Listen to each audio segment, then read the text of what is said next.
আসসালামু আলাইকুম, welcome to Tania's kitchen. আজকে আপনার জন্য নিয়ে এসেছি কীভাবে রমজানের সময় বাঁচানো যায়, কিন্তু অল্প সময়ে সবগুলি ইফতারের আগে রেডি করা যায়। চলুন প্রথমে শুরু করে। আমি এখানে দুটা মুরগির মাংস নিয়েছিলাম, হাড় ছাড়া, নিয়ে এগুলোকে লবণ দিয়ে সিদ্ধ করে নিয়েছি। আমি আলুগুলোও সিদ্ধ করে নিয়েছি।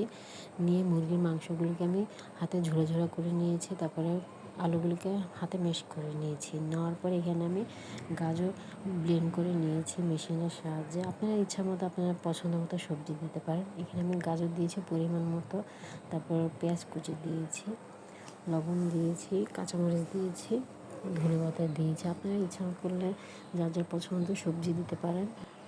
এখানে আমি ম্যাজিক মশলাটা ইউজ করেছি, স্বাদ মতো লবণ দিয়েছি, তারপরে ধনে গুঁড়ি দিয়েছি। ঠিক আছে, আপনার ইচ্ছা করলে আপনাদের মন মতো মশলা ইউজ করতে পারেন।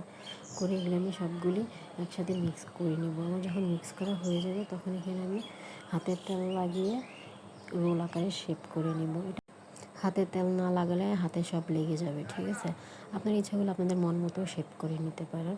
আমি একে একে সবগুলি রোল আকারে শেপ করে নিয়ে এক সাইডে রেখে দেব।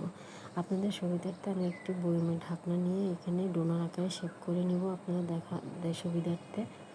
এটা বাচ্চাদের টিফিনও দিতে পারেন, বিকেলে নাস্তাও দিতে পারেন। রমাদানের উপলক্ষে আমি বানিয়ে দেখাচ্ছি।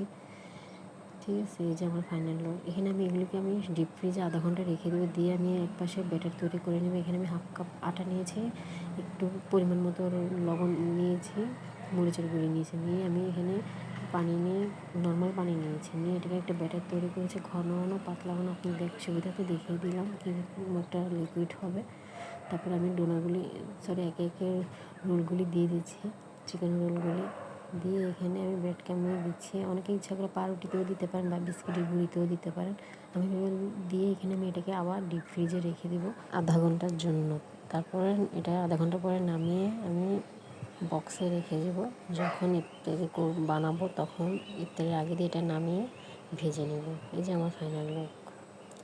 আল্লাহ হাফেজ, ভালো থাকবেন সবাই।